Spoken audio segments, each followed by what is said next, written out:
कहता कि मुसलमानों की अपनी अलहदी, वहाँ वो अपने उसूल, अपने मुआशरत, अपने राज, अपनी तहजीब, तमद्दुन और अपने दीन के मुताबिक अपने निज़ाम को चलाएंगे। तो जब तक यहाँ नहीं चलेगा उस वक्त तक इसकी, और ये कहते हैं तरक्की और ये वो। भाई आप मुझे बताएं कि इस मुल्क के अंदर कितनी यूनिवर्सिटीज़ मौजूद हैं, कितनी आज तक।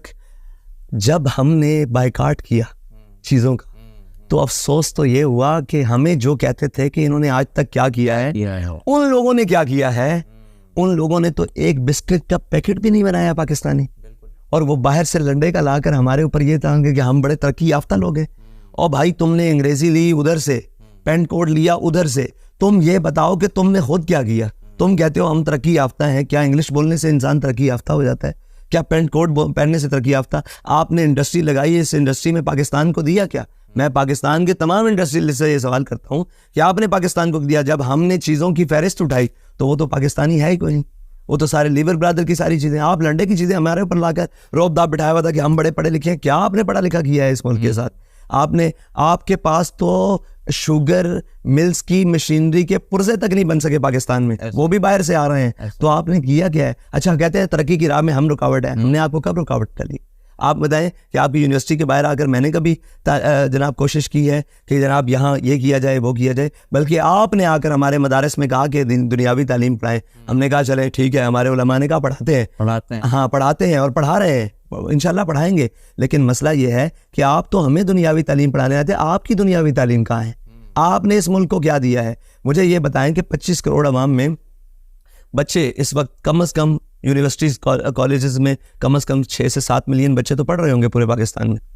तकरीबन इतने बच्चे हैं कॉलेजेस यूनिवर्सिटीज़ में। क्या ये तमाम निज़ाम मिलकर पाकिस्तान को एक इकोनॉमिस्ट नहीं दे सका जो पाकिस्तान की मईशत को संभाल लेता? क्या ये 60-50 लाख के सिस्टम में कोई 10 बंदे ऐसे नहीं दे सके जो पाकिस्तान की मईशत को संभाला दे सके? और भाषण हमें देते हैं।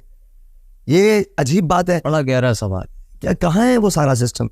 भाई ये सब सिर्फ एक तबके को नुक्कड़ पे लगाने के लिए और एक चीज़ों को अपने, वो क्या कहते हैं, अपने बुरे अमाल पर पर्दा डालने के लिए ठीक को भी गलत कह दिया है और खड़ी सब्ज़ फसल को भी अपने सूखे के लिए उसको जला कर रख दिया। जब ये बात हुई थी कि मदारिस में आप जो है वो साइंस एंड टेक्नोलॉजी पढ़ाएं, तो इस हवाले से क्योंकि टीचिंग से मेरा ताल्लुक़ है तो कई लोगों ने सवाल किया कि क्या ऐसा होना चाहिए। मैंने कहा बिल्कुल होना चाहिए, आप कर दें ऐसा, लेकिन इस शर्त के साथ कर देंगे यूनिवर्सिटी में दरस निज़ामी पढ़ाओ, रखो ऑप्शनल वहाँ पे, जिसको करना है वहाँ पे वालिम दीन भी बने। अब एक आखिरी सवाल है, ये अवाम का सवाल है, क्योंकि यूनिवर्सिटी स्टूडेंट से जब हम बात करते हैं तो हम देखते हैं कि उनका जो एक माइंड सेट है, जो उनका एक परसेप्शन बनाया गया है, वो ये है कि अगर कभी किसी दिन इस मुल्क की हुकूमत मौलवियों के हाथ आ गई तो भाई तुम्हारा एटम बम जो है वो बन जाएगा एक अज़ाब, क्योंकि ये तो बात बात पे धमकी देंगे, हम इस पे एटम बम मार देंगे, हम इसराइल पे एटम बम मार देंगे, हम अमेरिका पे मार देंगे। और ऐसा नारा दायरे के डिप्लोमेटिक वर्ल्ड में तो यूं करके अगर नाक खुजा दें आप तो एक इशारा होता है, सही है। तो ऐसा बयान अगर चला जाएगा तो वो तो फिर काम हो जाएगा कि दूसरों को आप दावत दे रहे हैं कि आओ यार हमारा बेड़ा गर्क कर दो। मैं एक इससे हटकर एक बात करता हूँ, फिर इस सवाल पर आप करता हूँ। इसराइल के वजीर ने धमकी दी कि हम गजा पर एटम बम मार देंगे, किसी ने क्या उनका बिगाड़ा है? 57 इस्लामी, जैसे मैं खामोश हो गया, 57 इस्लामी ममालिक, किसी एक ने भी बयान दिया है।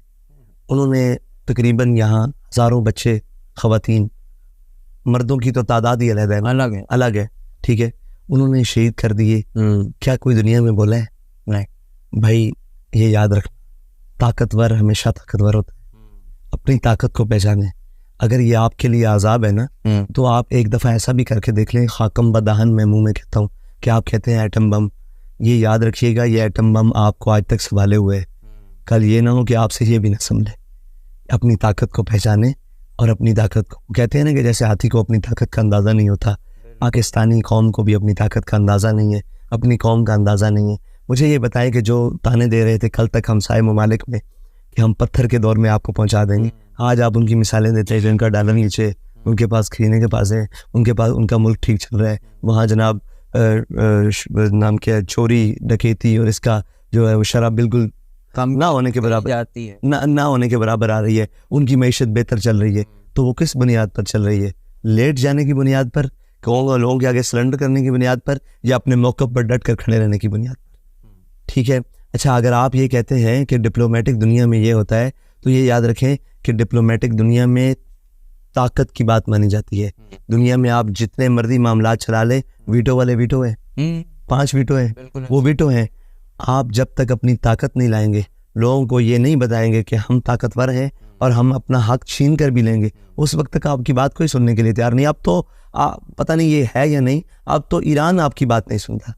आप डिप्लोमेटिक दुनिया की कहाँ बात कर रहे हैं, वो ऊपर वाली जगह पे बात कर रहे हैं और कहते हैं कि मौलवियों के हाथ में एटम बम आ गया। तो यार 76 साल में आपके हाथ में है, आपने उससे ने आपकी हिफाजत करनी थी, आपसे उसकी हिफाजत नहीं हो रही। अब तो हमारे पास ये भी एक दफ़ा प्रोग्राम चल चुका है कि इस एटमी प्रोग्राम को बैक रोल सरेंडर, ये प्रोग्राम IMF के उस शिकों में शराइत में शामिल है, वो वज़ा करें ना करें। और IMF के साथ जो अभी 10 से 12 शिकों जो अभी पब्लिक नहीं हुई, वो जिस दिन हो गई, अल्लाह खैर कर देगा इस मुल्क, तो बेहतर है। ठीक है, हम तो मरने, देखें हम तो वो लोग नहीं हैं, इस दीनी तबका, उलमा तबका, मौलवी तबका, इस पाकिस्तान का वो दीनी और जनाब तबका, वो इस पाकिस्तान से भागा नहीं है।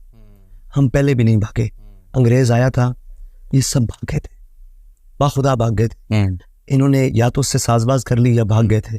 ठीक है, हम उस वक्त भी अंग्रेज़ के सामने खड़े रहे, 1857 की जेलें काटी, काला पानी की जेलें काटी, सर चौकों में लटकवाए। आज भी खड़े रहेंगे। सवाल ये इतना है कि जिन पर सख्ती आती है वो कभी सऊदीया, कभी लंदन भाग जाते हैं, कभी दुबई, उनके लिए रास्ते हैं। ठीक है, आप कहते हैं हम एटम बम जनाब आपके लिए, तो मुझे ये बताएं कि एटम बम आपने किस मकसद के लिए रखा?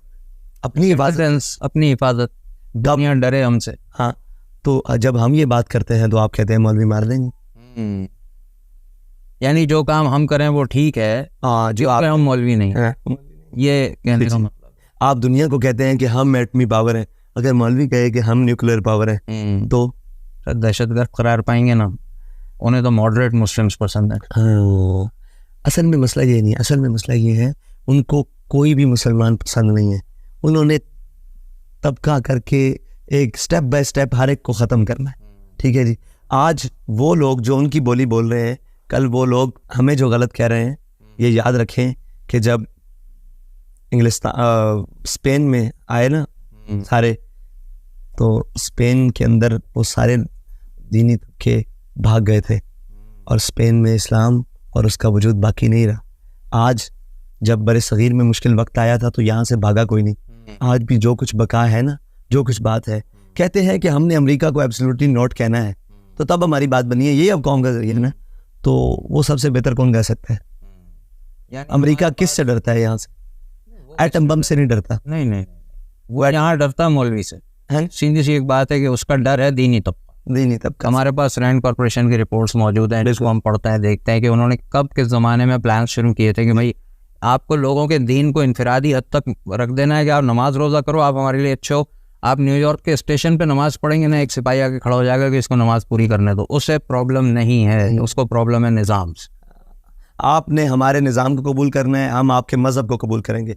आप दीन की बात करोगे तो आप हमारे दुश्मन हो। बिल्कुल, ठीक है, तो हम दीन की बात करते हैं और हम ये समझते हैं कि इकबाल ने कहा, जुदा हो दीन सियासत से तो रह जाती है चंगेज़ी। सियासत से दीन जुदा हो जाए तो चंगेज़ी रह जाती है, और अगर दीन से सियासत जुदा हो जाए तो वो रहबानियत रह जाती है।